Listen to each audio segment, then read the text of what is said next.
Graça e paz. Vamos continuar hoje a nossa jornada. A jornada do profeta Elias. Hoje, nosso último tema sobre a pessoa do profeta Elias. A jornada do profeta Elias, parte 7, sobre o tema o arrebatamento de Elias. Eu gostaria que você abrisse a sua Bíblia, você que possui a Bíblia, no segundo livro de Reis, capítulo de número 2. Segundo livro de Reis, capítulo 2, versículo 1 ao versículo de número 12.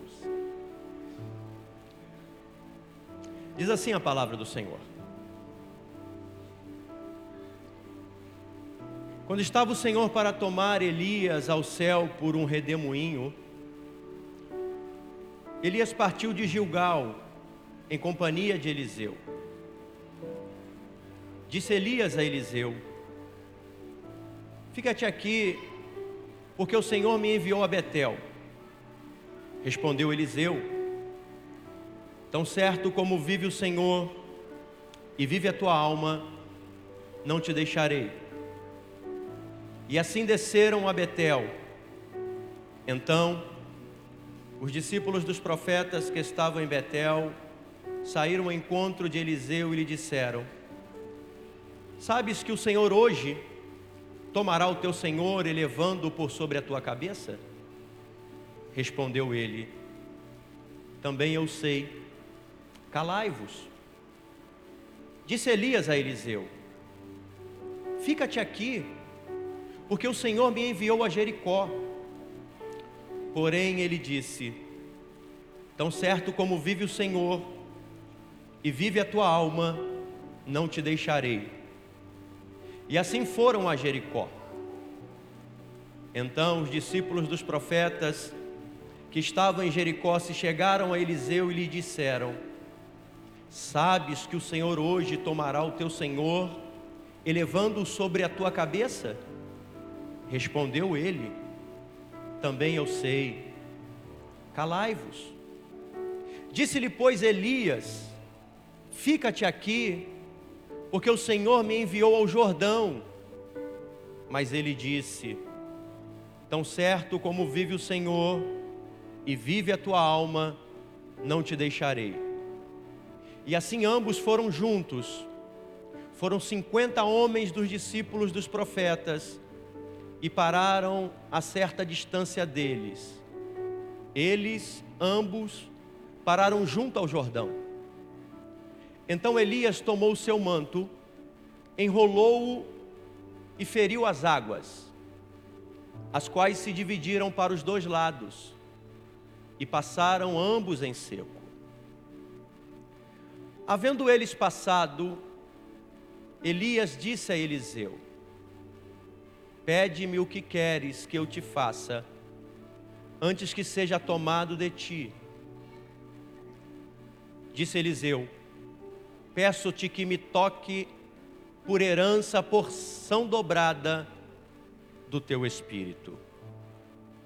Tornou-lhe Elias e disse: Dura coisa pediste.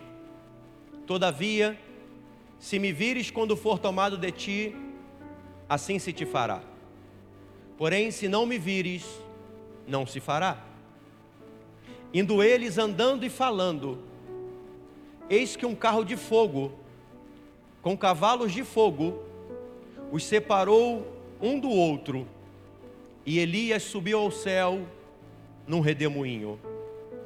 O que vendo Eliseu clamou: meu pai, carros de Israel e seus cavaleiros. E nunca mais o viu. E tomando as suas vestes, rasgou-os em duas partes. Então levantou o manto que Elias lhe deixara cair e, voltando-se, pôs à borda do Jordão. Tomou o manto que Eliseu lhe deixara cair, feriu as águas e disse: onde está o Senhor, Deus de Elias? Aleluia. Hoje nós terminamos um ciclo de estudo sobre a vida do profeta Elias. E esse profeta nos deixou muitas marcas, muitos ensinamentos. Porém agora,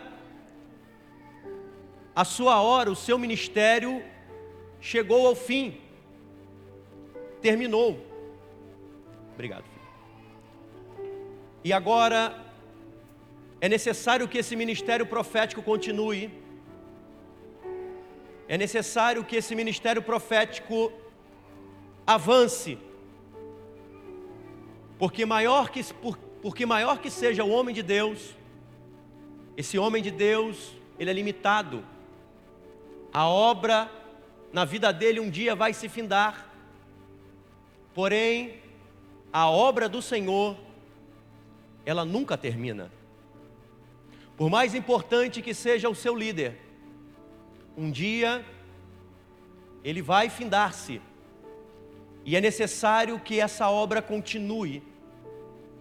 E nesse momento, o profeta Elias, sendo convocado por Deus para ter uma experiência sobrenatural, que somente um homem na Bíblia tinha passado por isso. Em Gênesis, nós vamos conhecer a história de Enoque, que não também provou a morte. Enoque e Elias foram os únicos dois homens na Bíblia que não provaram a morte. Foram trasladados, foram tomados para o céu, sem provar a morte. Eu poderia, nesse texto, pregar sobre o contraste de Elias e de Eliseu, contrastes e semelhanças, eram bem diferentes, da mesma forma, tinham coisas parecidas. O profeta Elias era um homem pobre, rude. Eliseu era um homem do campo, de família que tinha posses. Elias era um homem que se vestia de pelo. Eliseu era um homem um pouco mais refinado. Elias era um homem que ia para o confronto. Eliseu era um homem mais recatado. Porém, também há semelhanças entre Elias e Eliseu. Esses dois profetas provaram milagres extraordinários da parte de Deus. Esses homens também, através deles, fizeram um grande milagre na casa de viúvas. Há muitas semelhanças e contrastes. Eles andaram juntos por aproximadamente 10 anos. 10 anos não são 10 horas, nem 10 dias, nem 10 semanas, nem 10 meses. São 10 anos em que o profeta Eliseu ficou aos pés de Elias para aprender o ministério a qual o próprio Deus o vocacionou. E eu quero começar essa noite falando desse propósito de Deus, em por que Deus fez esses homens caminhar junto, inclusive nesse último instante da peregrinação do profeta Elias na terra. Qual era o propósito de Deus em fazer com que um senhor, porque Elias provavelmente já tinha uma certa idade, e Eliseu era alguém mais novo, mais jovem, que ia assumir o ministério. Qual era o propósito de Deus em fazer com que dois homens tão diferentes, tão improváveis, andassem juntos naquela época. A primeira coisa que eu aprendo, o primeiro propósito que eu entendo, que Deus fez com que Elias e Eliseu andassem juntos, foi para que Elias e Eliseu aproveitassem o presente. Diga para a pessoa que está do seu lado, o presente é importante. Por quê, pastor? Deus estava mostrando para Elias e Eliseu que o presente era importante. Que grandes oportunidades nós desperdiçamos quando nós deixamos de aprender uns com os outros.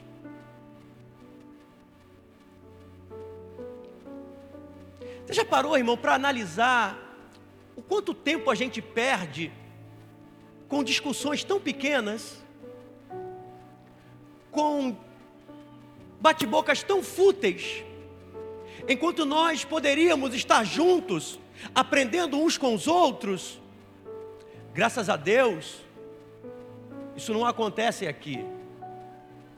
Mas eu vejo por vezes pessoas em igrejas que, em vez de aproveitar o presente, ficam disputando quem vai assumir o lugar de quem. Fica querendo derrubar o líder tal, o pastor tal, para assumir algum lugar. Esquecemos de aprender uns com os outros. Uma vez um tio da minha esposa disse, e eu nunca me esqueci disso, que se uma criancinha estiver tomando conta de uma cerca, e se aquela criancinha disser para mim, mesmo com toda a idade, que eu não devo passar aquela cerca, eu tenho que respeitar aquela criança, porque alguém colocou aquela criança ali para tomar conta daquela cerca. Por vezes, na igreja nós não somos assim. Nós desrespeitamos um ao outro. Os mais novos não querem ouvir o conselho dos mais velhos. Os mais velhos tendem-se por absoluto e não querem ouvir a direção daquele que é mais novo. E quando nós somos separados por cargos eclesiásticos, aí que a coisa complica. Porque tem pessoas que acham que só devem obediência ao pastor da igreja. Ao seu líder de departamento, ele não deve obediência. Ao seu professor na sala de aula, ele não deve obediência. Ao seu pai que está dentro de casa, cuidando dele no dia a dia, ele acha que sabe mais do que o pai, do que a mãe. Veja como nós desperdiçamos o presente com coisas tão tolas. Nunca me esqueço também de uma certa vez que nós estávamos fazendo um evento aqui na igreja e tinha uma igreja muito famosa, eu não vou dizer o nome dela, muito grande, que estava produzindo esse evento aqui na nossa igreja. E vocês sabem como é que eu sou, eu não ando sempre de terno e gravata, né? Às vezes eu ando com a camisa mais descolada, né? O Gabriel me deu uma calça meio apertadinha, né? Eu ando um pouquinho mais descolado, né? Aí tinha uma irmã ali que estava na barraquinha do pão de queijo. E eu, irmão, eu gosto tanto de pão de queijo, irmão. Não sei porquê, acho que minha mãe é mineira, né?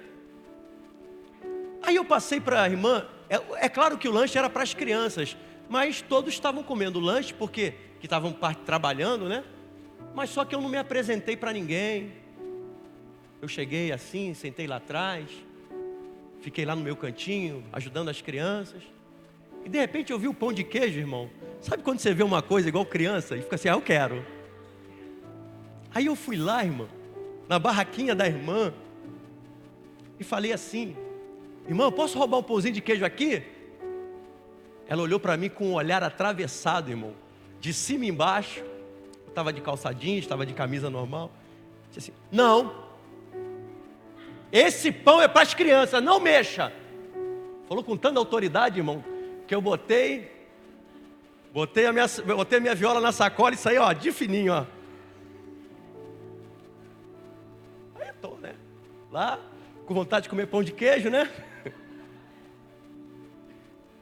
Mas não fiquei com rancor daquela irmã. Ela estava fazendo o trabalho dela, tem que respeitar. E de repente a irmã que estava responsável pela coordenação do trabalho, ela falou: olha aqui, o pastor dessa igreja é esse irmão aqui, pastor Anderson. E foi apresentando para todo mundo. Eu fui agradecer o trabalho, né?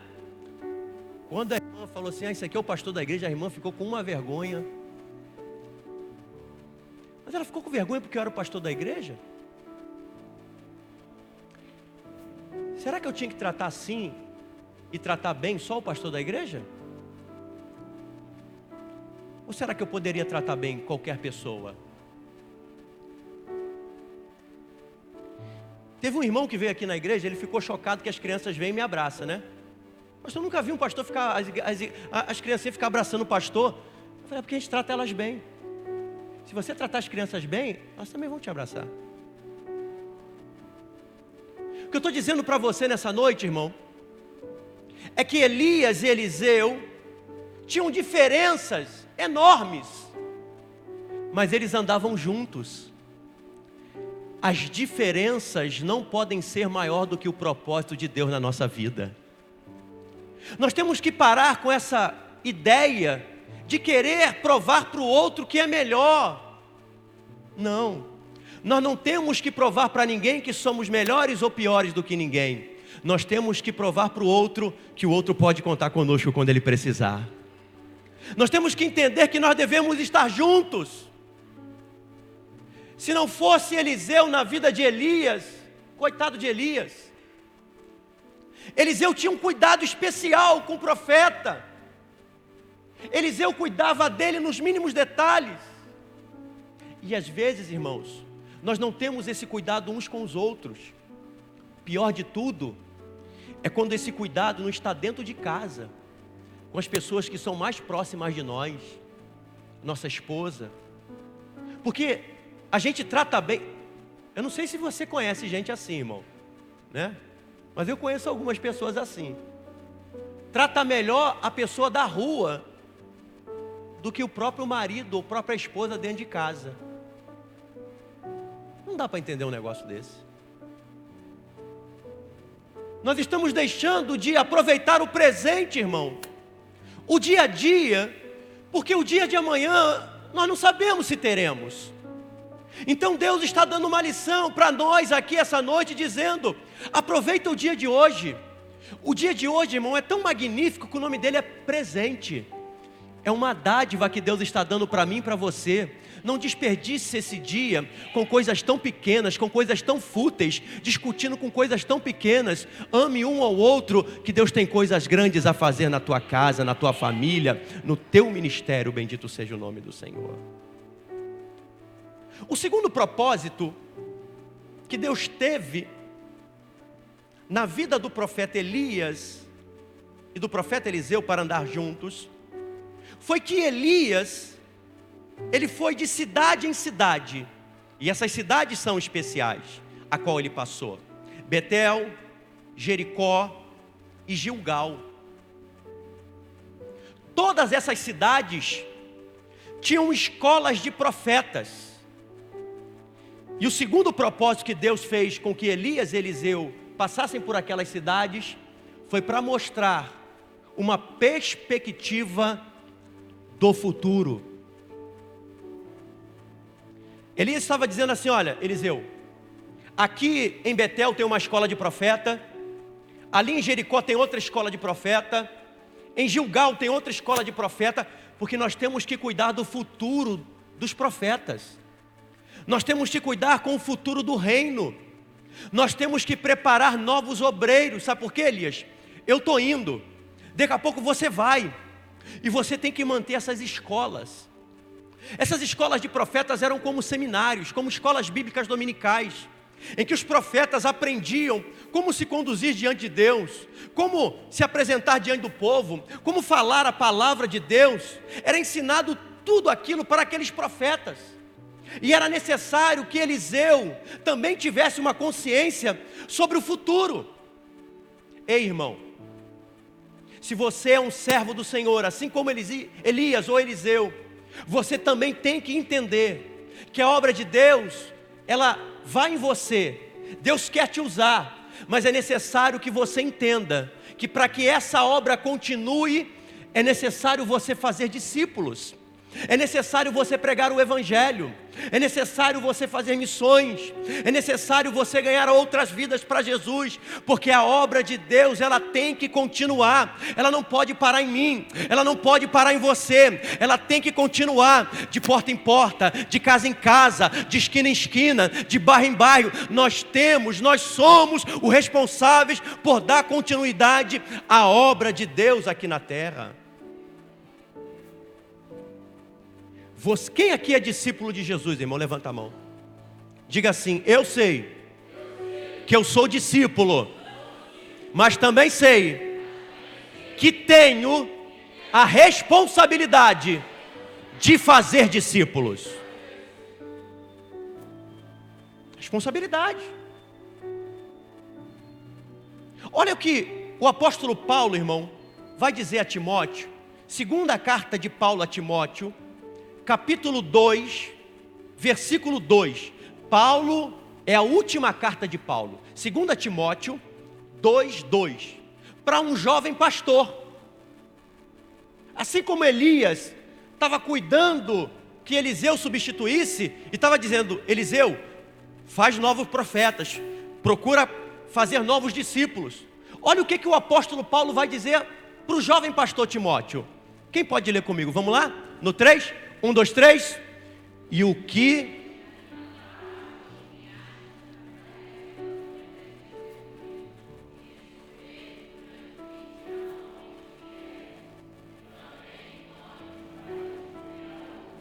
Veja, Paulo está dizendo: olha, Timóteo, eu estou te enviando, mas para onde você vai, procura homens honestos, idôneos, compromissados, homens de respeito, homens fiéis, para que você ensine a eles e eles ensinem a outros, para que o Evangelho continue. Irmão, se você, o nosso irmão Diácono Moisés disse aqui, se nós não tivermos o desejo de ganhar outras pessoas, de fazer discípulos ao mestre da Galileia, nós devemos perguntar a nós mesmos se o Espírito Santo de Deus está em nós. Para que você vem para a igreja? Pastor, eu venho para a igreja para receber unção. Para fazer o que com essa unção? Ah, pastor, eu venho aqui na igreja para rodar. Eu venho na igreja para cantar. Eu venho na igreja para pregar. Eu venho na igreja porque o Senhor pede para me vir, pastor. Você vem na igreja primeiro porque você é discípulo, vem para aprender. Segundo, porque você vai aprender e vai sair para fazer outros discípulos em nome de Jesus Cristo. Se você não tiver esse entendimento de ganhar almas para o reino, a obra de Deus não continua, a obra de Deus não avança, você não tem uma perspectiva de futuro. E é o que Deus está dizendo a Elias e Eliseu: é necessário olhar para o presente, mas também é necessário olhar para o futuro. Terceiro propósito de Elias e Eliseu andarem juntos era necessário que passassem por essas cidades para recapitular o passado. Gilgal, Betel, Jericó e Jordão.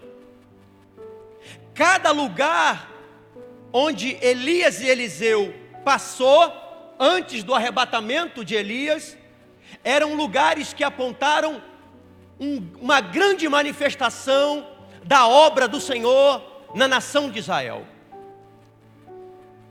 O passado, irmão, ele não é uma âncora para nos segurar, mas é um leme para nos dirigir. E o Senhor usa essas memórias para fortalecer a nossa fé.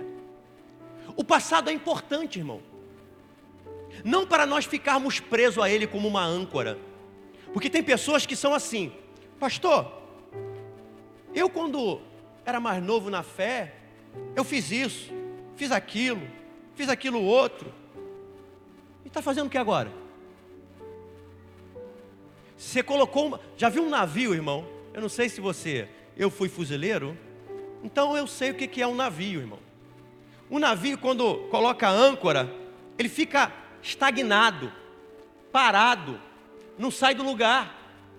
Tem pessoas que lançaram âncora no seu passado e lá ficaram. Ah, pastor, há 10 anos atrás eu fiz isso na igreja. Há 20 anos atrás eu fiz isso na igreja. Olha, pastor, Deus me usou poderosamente assim, lá no passado. E Deus não quer usar agora? Deus está dizendo para você que é muito saudosista: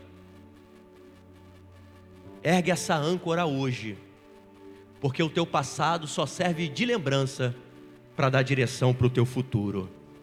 Para de viver de passado. Quem vive de passado é museu. Começa a olhar para frente, porque Jesus te chama e tem uma grande obra a fazer na tua vida. Pare de ficar se remoendo do passado, trazendo amarguras do passado, traumas do passado, lutas do passado. O passado passou. Deus te chama para frente, para uma grande obra que Ele tem preparado para a tua vida. Bendito seja o nome do Senhor.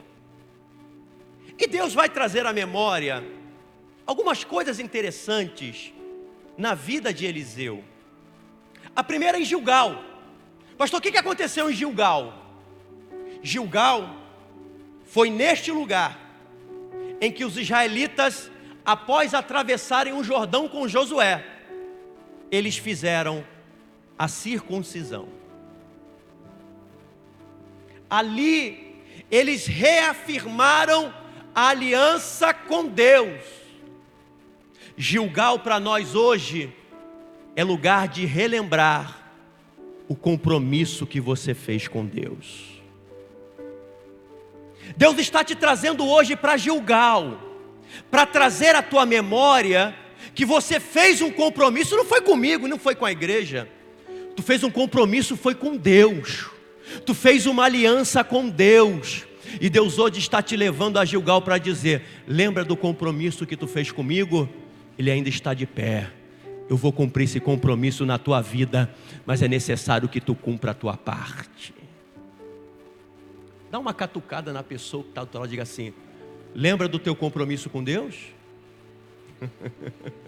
Diga a ele assim, ó: ainda está de pé, hein?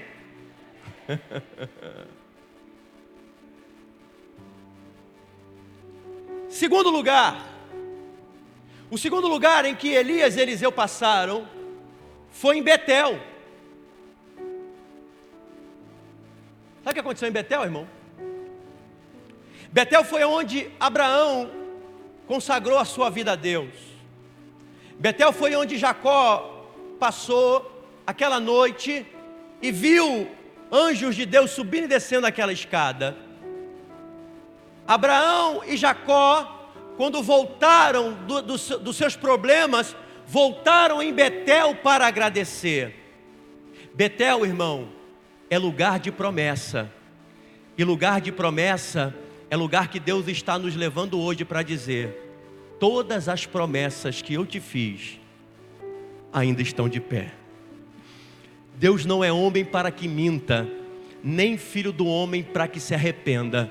Você pode até ter quebrado a tua aliança que você fez com Deus um dia, mas o compromisso e a promessa que Deus fez para você está de pé, e ela vai se cumprir na tua vida, porque hoje você vai refazer a tua aliança, e tem uma promessa que vai se cumprir na tua vida.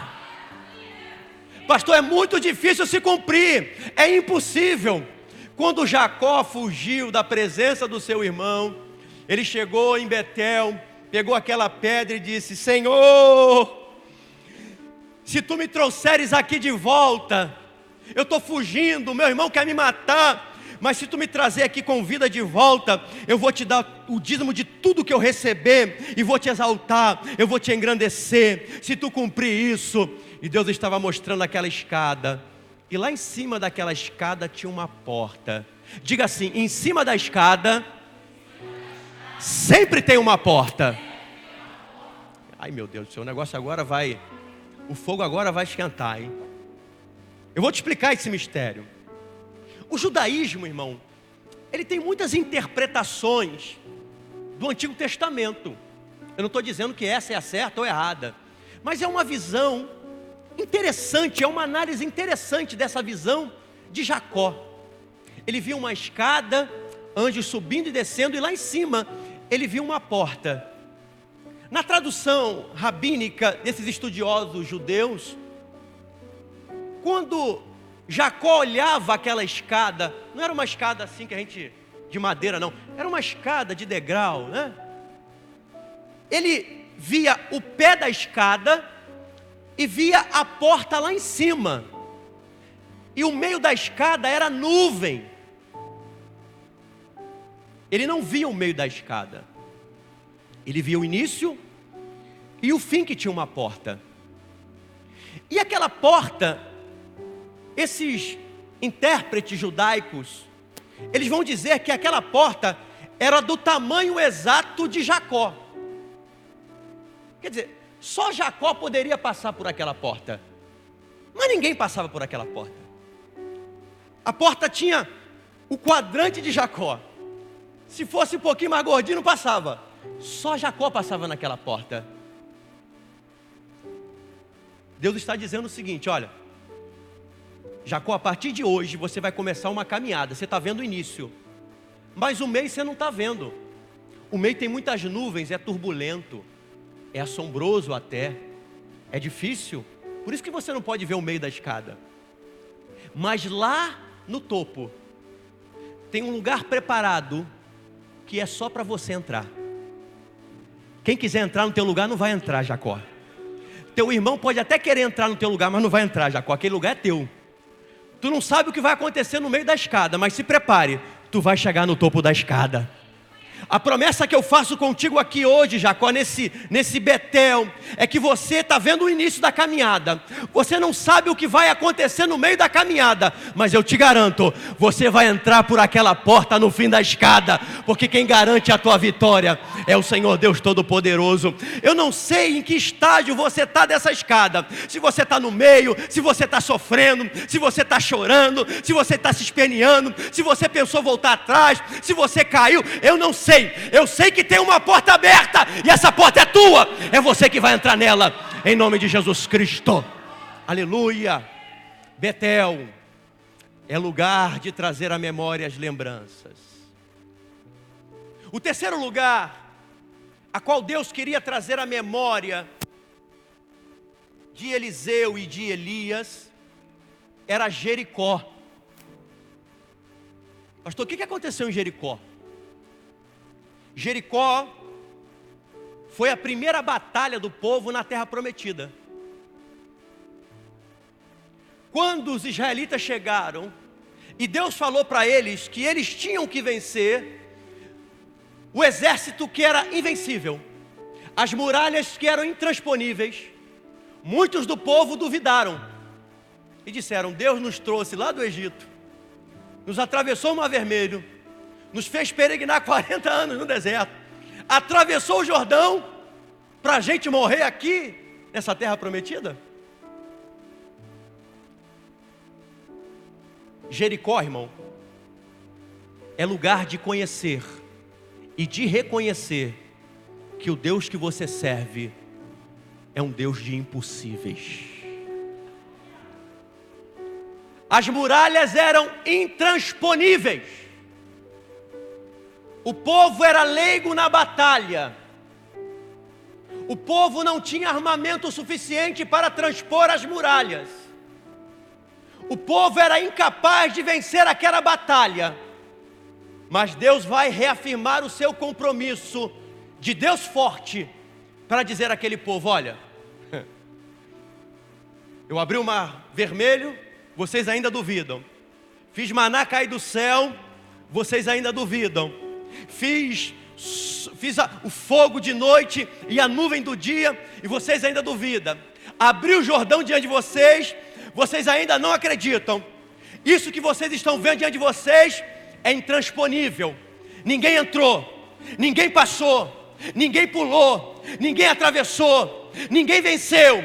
mas para provar o Deus que vocês servem é Deus forte e poderoso, vocês vão rodear essa muralha, não vão dar um tiro, e eu vou derrubar essas muralhas diante de vocês, porque não existe problema que o meu Deus e o teu Deus não possa resolver. Bendito seja o nome do Senhor. Ei, irmão, por gentileza, sacode esse irmão que está do teu lado, que está enfrentando uma luta difícil, está passando por um vento difícil. Diga a ele assim: não existem impossíveis para o nosso Deus. Ai, meu Deus do céu, aleluia. O que é impossível, irmão, para você? O que é impossível para você? Grandes homens de Deus duvidaram do próprio poder de Deus. Moisés, quando estava no deserto e o povo pediu carne, Deus falou: reúne o povo amanhã, Moisés, porque eu vou alimentar esse povo com carne durante 30 dias. Moisés olhou: Senhor, tu já abriu o mar vermelho, tu mandou praga, eu vi, mas fazer esse povo comer carne 30 dias, como? Nesse deserto, Senhor? Pode, Senhor? Pode o Senhor nos preparar uma mesa no deserto? Deus olhou lá de cima e disse: Moisés, existiria alguma coisa difícil para que eu possa fazer? A Bíblia vai dizer para nós que operando Deus, irmão, quem é que pode impedir? Esse problema que você está vivendo, irmão, é difícil para mim, é difícil para você, mas para o Deus que você serve, irmão, Ele não é nada. Pode ser hoje o dia da tua vitória, pode ser hoje que Deus vai agir um milagre na tua vida, e você está aí perplexo, pasmado, achando que nada vai acontecer. Eu quero declarar na tua vida que o Deus do impossível é poderoso para fazer infinitamente mais daquilo que tu pede, daquilo que tu pensa, conforme o poder que opera através de nós. O Deus que você serve é Deus do impossível. Jericó é lugar de impossíveis. Em último lugar, Elias e Eliseu vão para o Jordão. Chegou no Jordão, irmão, Deus estava querendo mostrar outra coisa para eles, revelar outra coisa do passado para eles. Nesse lugar, no Jordão, deu-se início ao ministério de Josué e a confirmação do seu chamado. Jordão, irmão, é lugar de chamado ministerial. Moisés, meu servo, é morto, Josué capítulo 1. Josué, tem de bom ânimo, levanta-te, porque tu vai fazer esse povo herdar essa terra, a qual eu prometi a Abraão, a Isaque e a Jacó. Talvez, irmão, você duvide do teu chamado. Talvez você olhe para si mesmo e diga assim: Senhor, eu não tenho condições, eu não posso fazer isso que o Senhor está me pedindo. É muito difícil para mim. Enquanto você estiver pensando assim, irmão, tá bom, porque quem vai operar através de você é o próprio Deus. Foi assim com os grandes homens de Deus. Quando Deus chamou Moisés e falou assim: não, Senhor, eu sou gago. Gago não, né? Eu sou de língua pesada. Quando Deus chamou Jeremias, Jeremias disse: Senhor, eu sou muito novo, isso não é para mim não, Senhor. Eu quero dizer, eu tenho uma palavra para você. Se você se entregar de coração a Deus, irmãos, de toda a tua alma, de toda a tua força, de todo o entendimento, saiba de uma coisa: você não tem capacidade, mas o Deus que te escolheu, o Deus que te chamou, e você sabe que você tem promessa, você sabe que você tem chamado na obra de Deus, e você corre quando Deus te aperta, você foge quando Deus te chama, você se esconde na caverna quando Deus te chama. Mas Deus está dizendo: calma, meu filho, não precisa se esconder, porque quem vai operar através de você sou eu. Fica tranquilo, apenas confie em mim, porque no Jordão eu vou te mostrar a eficácia do meu poder na tua vida. Quando Josué chegou no Jordão, era necessário Deus fazer alguma coisa para que aquele povo acreditasse que Josué era chamado. O que Josué fez? Põe a arca na água. Quando a arca passar, nós vamos atravessar, porque assim é a ordem do Senhor. E assim Deus fez. Confirmou o chamado de Josué naquele momento. E talvez Eliseu e Elias passando por ali disseram: lembra? Josué passou por esse rio. Daqui se deu início o ministério de Josué. E perceba, irmão, que Elias e Eliseu fizeram um caminho contrário.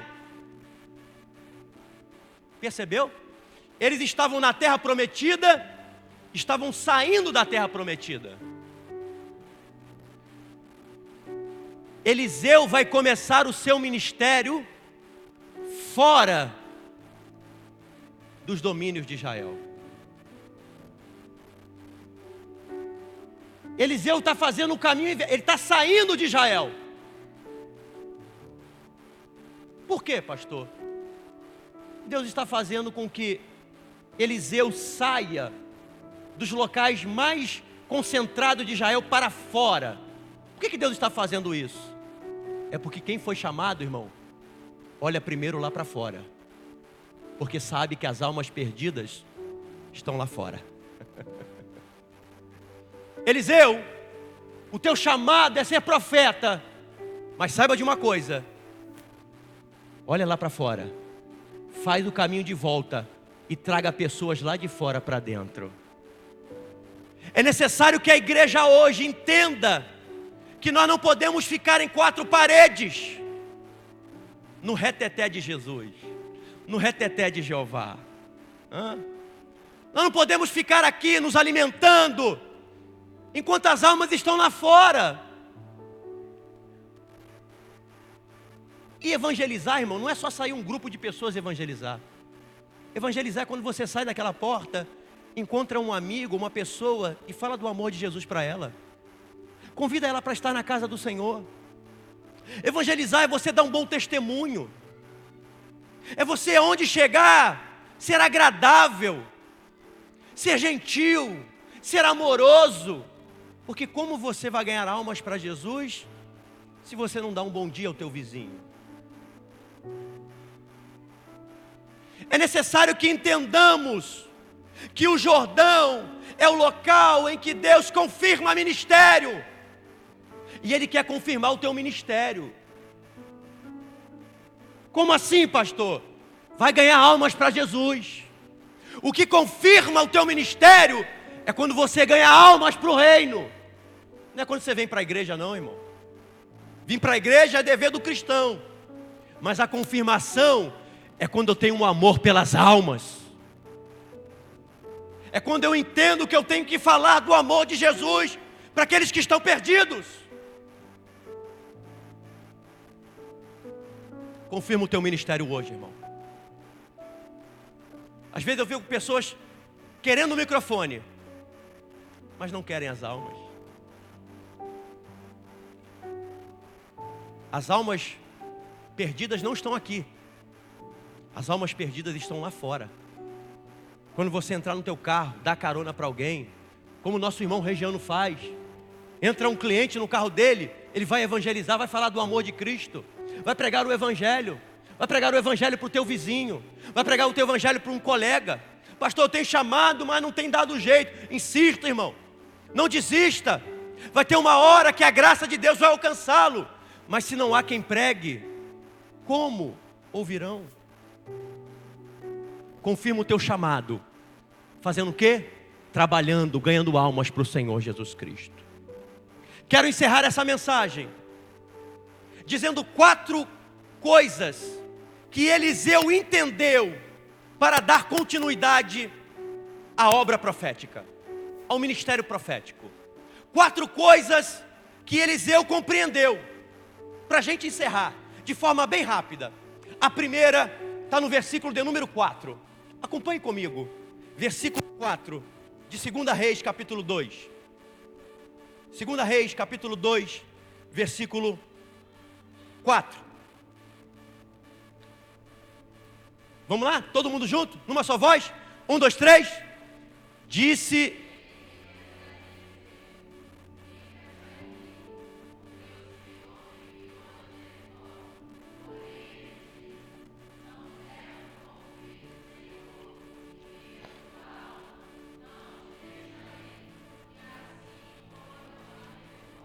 Primeira coisa, para quem quer dar continuidade à obra de Deus nessa terra, fidelidade ministerial.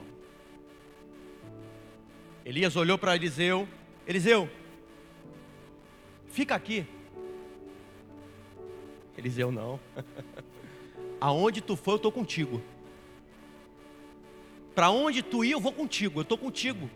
Elias, nós estamos andando 10 anos juntos. Eu não vou te abandonar. Estou contigo. Será, irmão, que o teu líder pode contar com você quando ele precisar fazer alguma coisa na igreja? Será que o líder dos jovens, o líder das irmãs, o líder das crianças, pode contar com você para quando precisar fazer alguma coisa na igreja em prol do reino? Será que eles podem contar com você, irmão?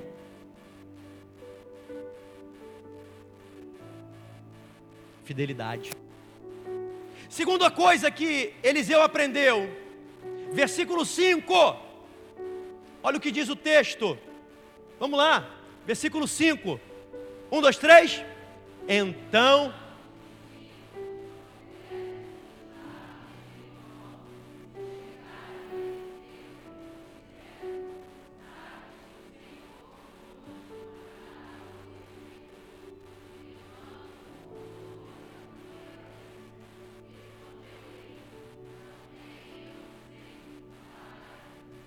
Segunda coisa que Eliseu aprendeu: perseverança. Os profetas disseram assim: não adianta seguir ele não, ele vai ser tomado de você. Ele poderia desistir de seguir a Elias. Eliseu falou: eu sei que ele vai ser tomado, eu sei que Deus tem uma promessa em levar ele, mas eu vou ficar com ele. O que é que você faz, irmão, quando as pessoas começam a chegar no teu ouvido e dizer: não faz mais isso não, não vai mais para a igreja não, não obedece o pastor não? Hã? Tem muito disso, irmão? Hã? Acontece muito isso? Não, vamos ficar aqui, sabe? Vamos ficar aqui com a nossa amizade, com a nossa rapaziada, com os nossos amigos. Hã? A gente não precisa seguir a igreja não. Seguir o pastor para quê? Não. Não, seguir o líder para quê? Deixa ele sozinho, deixa ele se virar. Eu acho que isso não acontece aqui, irmão. Mas tem lugar que tem até motim, irmão, para derrubar o cara, para derrubar o líder.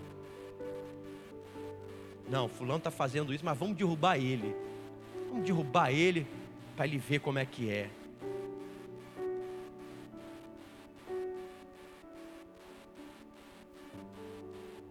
Terceira coisa que o profeta Eliseu entendeu para dar continuidade ao ministério profético. Versículo de número 9. Acompanhe comigo, por gentileza. Versículo 9. Vamos lá? 1, 2, 3.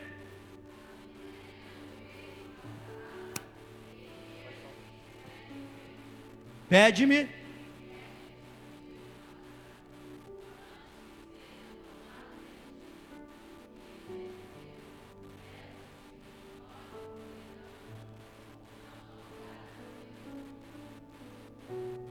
Ousada, né? O pedido de Eliseu, né? Elias, me dá porção dobrada do teu espírito. Sabe o que Eliseu estava pedindo a Elias? Não estava pedindo a Elias que ele tivesse mais poder do que Elias. Não é isso. Tem gente que pensa que é isso. Não, eu quero o poder do Espírito tá na tua vida, eu quero dobrado, para que tu me use mais. O que Eliseu estava pedindo era um espírito corajoso e forte para a obra de Deus como o de Elias. O que Eliseu estava pedindo era de ter o direito à sucessão apostólica. Quando ele diz, me dá porção dobrada, ele está fazendo referência à lei de Moisés. Porque o filho primogênito tinha direito a 2 partes da herança, porção dobrada. Então Eliseu estava dizendo assim, Elias, se eu fui escolhido por Deus, eu quero ter o direito disso. Sou eu que tenho esse direito, então que tu me dê esse direito, de eu der continuidade ao teu ministério. Me dá porção dobrada. Assim como um filho tem porção dobrada na herança do pai, se eu sou teu filho de verdade, se eu fui aquele que fui chamado, eu quero essa porção dobrada da herança. Eu quero ter o direito. Irmão, quem faz a obra de Deus, irmãos, não precisa fazer força. Quem é chamado, irmão, não precisa procurar espaço. É Deus que te chama. É Deus que te coloca. É Deus que te exalta. É Deus que te envia. É Deus quem te prepara. O que você tem que entender é que você tem que ficar na perseverança e na fidelidade. No momento certo, é Deus que vai te tirar lá do pasto, assim como fez com Davi, e vai fazer você assentar no meio dos príncipes. Quem faz isso ainda é Deus. Não precisa você correr, não precisa você puxar saco, não precisa disso. Precisa você ser fiel a Deus, fiel ao teu ministério, perseverar em servir ao Senhor, que no momento certo, Deus vai exaltar a tua vida, bendito seja o nome do Senhor. Em último lugar, a última coisa que Eliseu entendeu, versículo de número 10, isso aqui é essencial para quem quer tomar posse do seu chamado. Tu tem um chamado ministerial, irmão? Tu tem uma vocação ministerial? Tu tem que ter isso aqui que Eliseu aprendeu a ter. Versículo 10. Como de costume, vamos lá? 1, 2, 3. Tornou-lhe...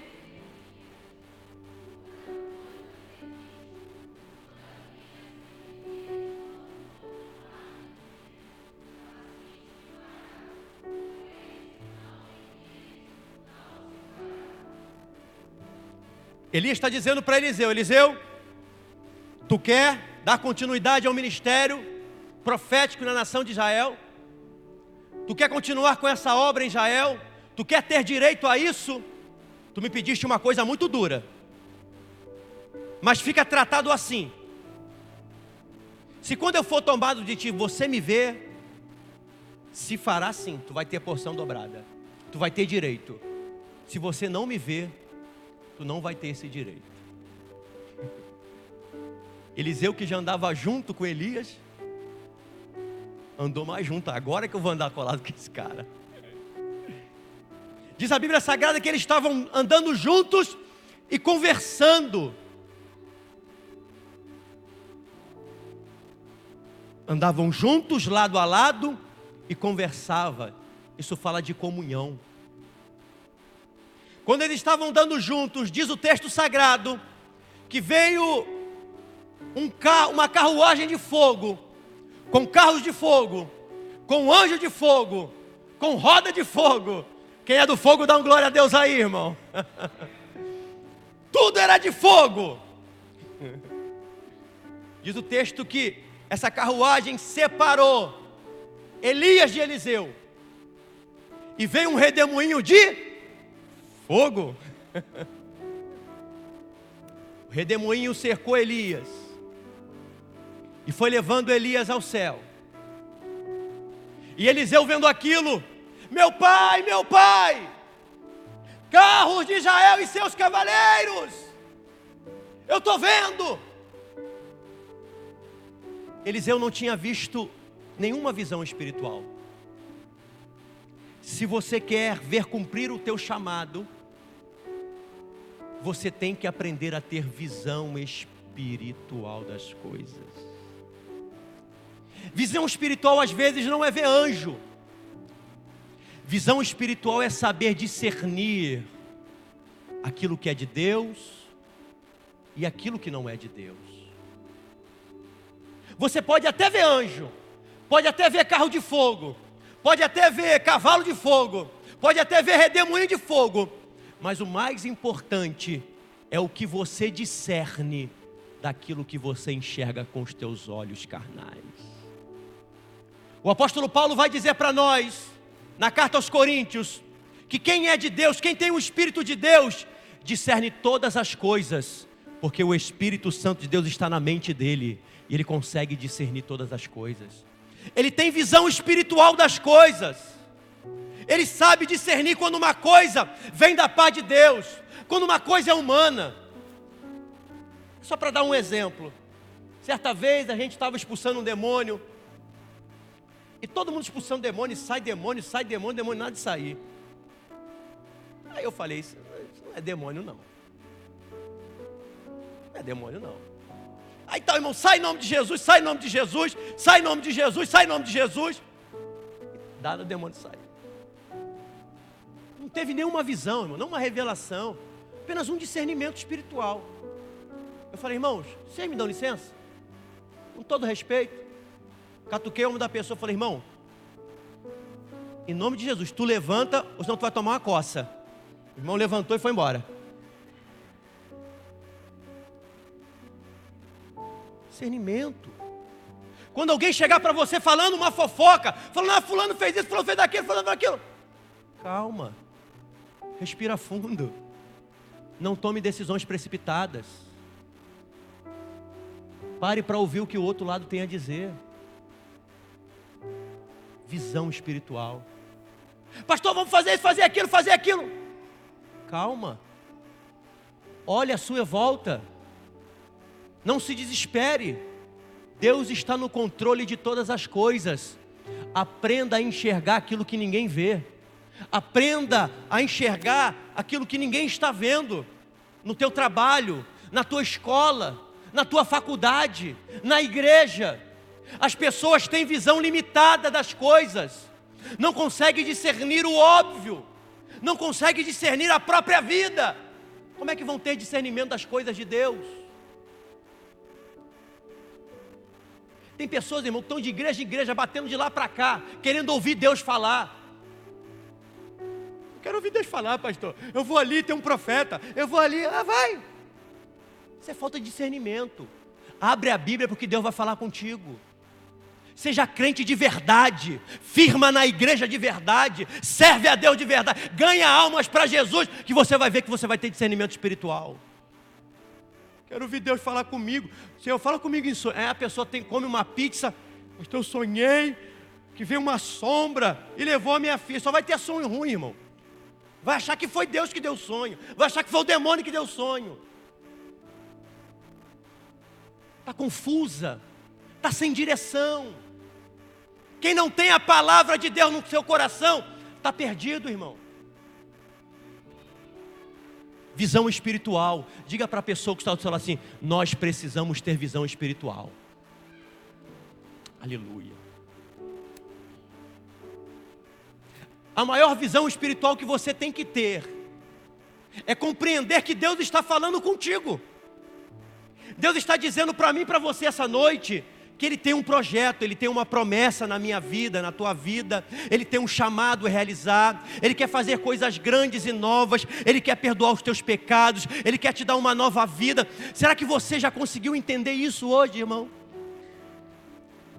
Que Deus está te chamando para algo muito mais excelente, muito mais primoroso.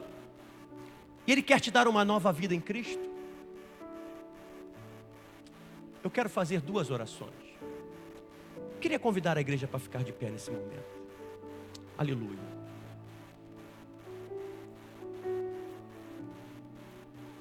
A primeira oração que eu gostaria de fazer é para você ainda que não aceitou a Jesus Cristo. E você sabe, você já tem a visão espiritual que você precisa entregar a sua vida para Jesus. Que você precisa consagrar a tua vida para Jesus. E você ainda não fez isso. Eu quero orar por você.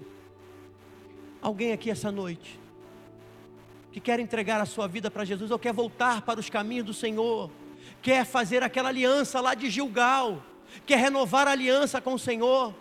Alguém aqui essa noite, se alguém, gostaria que por gentileza, levante a sua mão direita, eu quero orar por você. Alguém que quer renovar a sua aliança com o Senhor, quer dizer: Senhor, eu quero viver para Ti. Eu sei que sem Ti eu não posso fazer nada, eu sei que sem Ti eu não posso nada. Alguém essa noite que nos visita, que quer entregar a sua vida para Jesus, que os olhos espirituais foram abertos essa noite e entenderam que é necessário confiar em Deus? Alguém? Não há ninguém no nosso meio? Eu quero fazer a segunda oração. Eu quero orar por você, Eliseu. Eu quero orar por você, Eliseu. Deus tem coisas grandes a fazer através de nós. Mas é necessário entendermos que nós temos que ter fidelidade, perseverança, visão espiritual. E é necessário nós termos o direito ao chamado que Deus tem proposto para nós. Eu queria que você entendesse que sobre você tem uma promessa. E essa promessa vai se cumprir. Que você entendesse que você tem que se lançar diante de Deus e deixar que Deus conduza a tua vida. Deixe de lado isso que está te prendendo. Talvez seja o passado. Levanta essa âncora hoje, porque Deus tem coisas novas a fazer na tua vida. O nosso Deus é um Deus de novidade. O nosso Deus é um Deus de coisas novas. Coloca a mão no teu coração. Vamos orar ao Senhor. Eu queria chamar o ministério de louvor aqui acima, para quando eu acabar de orar, nós estaremos levando uma oração a Deus em louvor. Aleluia. Senhor, nosso Deus e nosso Pai, eu quero, Senhor, passar aos teus cuidados o teu povo nesse momento, Senhor. O teu povo, Senhor, que está aqui essa noite, que sente que tem um chamado, assim como o de Eliseu, de dar continuidade a essa obra, nos vários departamentos dessa igreja, nos vários momentos e nas condições que nós temos de apregoar a Tua palavra, Senhor. Todos nós que estamos aqui, nós temos consciência que fomos chamados por Deus. Nós temos ciência que o Senhor tem uma obra grande a fazer através de nós, na nossa casa, no nosso trabalho, na nossa escola, na faculdade, aqui na igreja. O Senhor tem coisas grandes a fazer através de cada um de nós. Eu te peço, Senhor, dá-nos porção dobrada do Teu Espírito. Dá-nos o direito, Senhor, de vivermos essas bênçãos, Senhor, não por nossos méritos, mas porque fomos adotados como filhos Teus. Não por aquilo que possamos fazer, mas pelo Teu grande chamado e a Tua grande obra na nossa vida, Senhor. Dispensa, Senhor, o Teu grande poder, a Tua grande unção, Senhor, sobre cada vida aqui essa noite. Derrama a Tua graça, derrama a Tua unção, derrama o Teu poder. Reafirma, Senhor, as promessas que o Senhor tem feito a cada um aqui essa noite. Promessa de salvação, promessa, Senhor, de milagre, promessa, Senhor, de salvação no meio da família, de salvar o marido, de salvar a esposa, de curar o enfermo, de curar, Senhor, as dores da alma. Pai querido, que se cumpra essas promessas na nossa vida, Senhor. Abençoa, Senhor, cura-nos, Senhor, liberta-nos, Senhor, de todo mal. Nós te oramos em o nome de Jesus Cristo. Em nome de Jesus. Eu posso te pedir um favor, irmão? Dá um abraço na pessoa que está do seu lado. Dê um abraço apertado a ela e diga assim: as promessas de Deus vão se cumprir na tua vida. Aleluia. As promessas de Deus vão se cumprir na tua vida. Aleluia. Se você sabe, cante. Aleluia.